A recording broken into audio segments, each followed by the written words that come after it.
Bihira po yung taong ganyan po sa kanila. Talagang nakakaano po talaga sa ano. Salamat po ulit. Maraming salamat. Biyaya, nagaling po kay Ate Sara, kaya nagpapasalamat po kami dahil itong biyaya nito hindi naman po pansarili lang, kundi sa mga miyembro namin na kung saan talagang gusto nilang makamit. Bagamat na late na po tapos na po yung aming Christmas party, dumating pa rin po yung pamaskong handog para sa amin. Ito naman po, ibabahagi pa rin po namin sa mga kasamahan po namin sa NAPEDA po ng mga miyembro po namin. Kaya nagpapasalamat kami kay Ate Sara na talagang napakasaya po ng miyembro namin dahil walang umuwi ng duhaan po, kundi duhat nakangiti po. Di ba ang natanggap po namin sa 250. Nung party po namin nagparapol na po kami kung sino po yung mga hindi pa po nabunot, ayun po ang bibigyan namin ngayon. Kumbaga, wala na po siyang raffle, kundi bigay kagad siya, automatic bigay sa akin. Tapos po, yung matitira po, the rest, di ba, pagdating po ng GA namin, pamimigay po namin, paparapol naman po namin para lahat po makinabang po talaga. Ito po yung pangalawa na po ito, bukod po sa gamit po na ni-request namin, ito kasama na po ito na pangalawa na po ito. Kaya nagpapasalamat po kami kasi nga po, nakadalawang sunod na po kami na-request kay Ate Sara. Napakasarap ng feeling po kasi nga po, siyempre bilang isang anak ng Pasig, talagang napakasaya na may tumutulong para po sa mga taga-Pasigueño. Extending our deepest gratitude to Mr. and Mrs. Curly Diskaya sa binigay po nilang tulong sa aming pamilya. Malaki pong tulong ang maibigay nitong bigas na sa pamamagitan po ng kanyang pagbibigay bilang tulong sa aming mga kamag-anak. Bali, 100 pieces of 3 kilos each.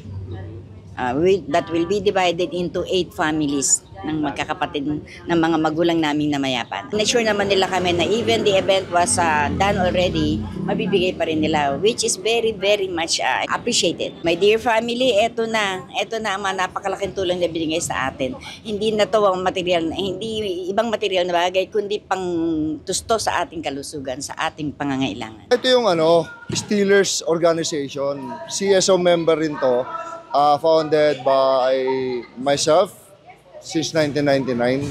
Ito yung mga nagde-develop ng mga bata, nagte-training ng mga bata nung mga gustong mag-improve yung laro, yung mga walang alam na mga bata from 7 to 21 years old. Buong Santa Lucia. Actually, kahit may bunga, kainta, kasali sila dito. Mga matatanda nasa 250 na kami. Tapos yung mga bata, 88. Thank you so much, Ma'am Sara, sa pagsuporta since nung Christmas party pa. Maraming salamat po. Na-appreciate po namin yung tulong nyo na binibigay. Thank you so much. Kaya ko muna yung page namin, Kainjan 18 Vlog sa Facebook, and then sa YouTube naman, Kainjan 18 also. Sa mga gusto matuto, mga bata dyan, noong ko pa siya sabi, pumunta lang kayo. Libre naman to, walang bayad to. Alam to ng mga kabataan dito. Nag-request po kami ng mga bigas para po sa Christmas party po, Thanksgiving party po namin. Tapos, ito po, mapamamahagi na po natin, na-grant na po yung wish po namin. Ang request po namin is yung bigas, 50 packs to. Tapos may kasama pa pala na mga electric fan. Ang mangyayari dyan, patawag ko yung mga presidente na bawat barangay po, ng mga kababaihan, at ibabahagi natin sila. Hahati-hatiin po namin. Ibibigay po namin sa mga members namin. Mga members po ng AKAP Women's, ito po, yung wish po natin na magkaroon po ng bigas from Madam Sara, Ate Sara ay nag-grant na po, bibigay po namin sa inyo po. Salamat po. Kay Ate Sara at kay Kuya Curly, maraming salamat po sa binahagi po ninyo sa amin na malaking tulong po ito para sa AKAP Women's po. Kami po ay nagpapasalamat po. Unang-una sa St. Gerard at sa pangunguna ni Ate Sara Diskaya. Malaking bagay po ito sa amin kahit sabihin natin na huli na po. Ito po ipamamahagi ko rin po ngayon ding hapon na to. At sa ganun po ay maging masaya rin kahit paano yung ating mga kasama. May specific na tao na po ito. May listahan na po ito. Meron po kasi nung nakaraan na may hindi nakakuha sa raffle. So ngayon yung hindi po nakakuha sa raffle, yun po yung ibibigyan po natin. Almost 185 families dito po sa amin. Maraming salamat po ulit sa pamumunuan ni Ate Sara Diskaya, sa pamumunuan ng St. Gerard Construction. Salamat po sa inyo. Mabuhay po kayo. Masaya po, tapos siyempre nakakabigla po, and sobrang thankful po kay Ate Sara Diskaya and Boss Curly Diskaya at sa buong Team Kaya Dis. Kasi grabe, sobrang overwhelm po na. So finally po napansin na po itong lugar na to. Kasi talagang ever since hindi napapansin itong lugar namin na to kahit kailan. So ngayon, nakakatuwa naman na merong Ate Sara na ayan, handang pansinin lahat. Handang pakinggan po lahat ng mga Actually, andito po yung ibang mga kasamaan po namin. And then yung ibang leaders ko po na sumusuporta din po kay Ma'am Sara. Halos dito po, buong San Pedro po yan. Solid po talaga yan.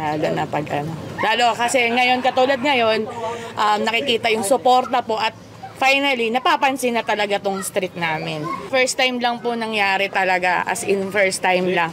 So ayan sila sa mga saksing buhay yan. Kaya nagpapasalamat po kami talaga, sobrang pasasalamat kay Boss Rex na nandito po sa Team Kaya Dis, lalo po kay Ate Sara Diskaya and Boss Curly Diskaya. Maraming salamat po. Happy New Year po.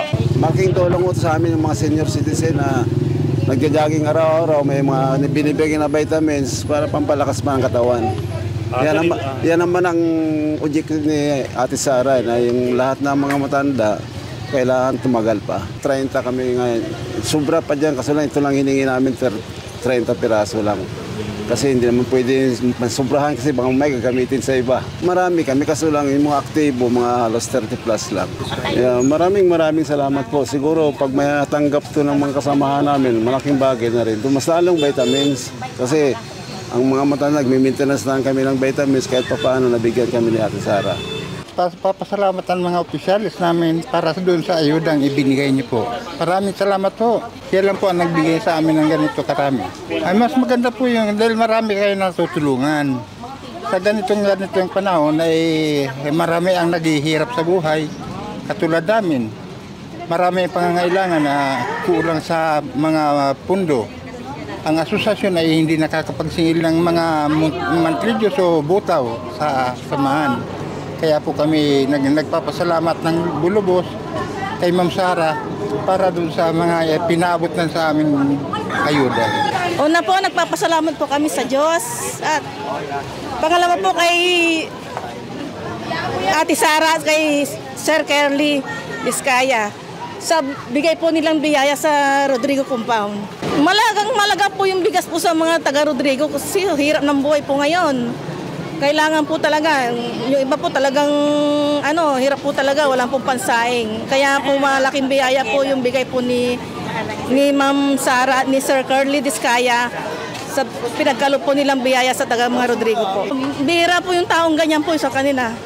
Talagang nakakaano po talaga sa Salamat po ulit, maraming salamat. 120 po yung member po namin. Kaya po ginawa po namin kung sino po yung present lang po, yun po yung mabibigyan.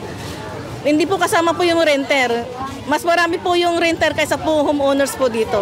Sa mga ka-member ko po dito, Rodrigo, sana po suportahan po natin si Ma'am Sara.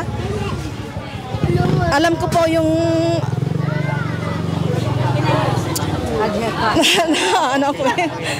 mas marami po silang magagawang tulong po sa atin pag po sila nakaupo.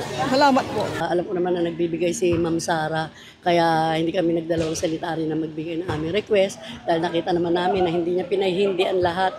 So kahit sino binibigyan niya.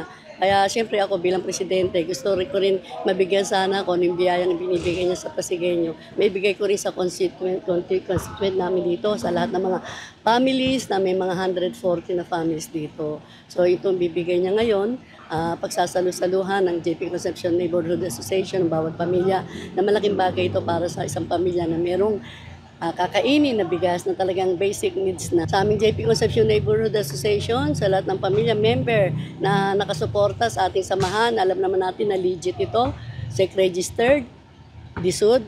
So tayo talagang legit na samahan na karapat-dapat lang mabiyayaan ng mga taong may bukas ang loob na nagbibigay. So papasalamat ako sa inyo na patuloy kayong nandiyan dyan para sa ating samahan. Nawa, mawala man ako dito, ipagpatuloy nyo kung yung paglilingkod na ginagawa ko sa ating lugar. Nagpadala po si Ate Sara ng mga food pack at saka raffle item. Ito po yung inaantay ng mga kalugar namin na paghahati-hatian. Meron po kaming 300 na member dito sa aming purok.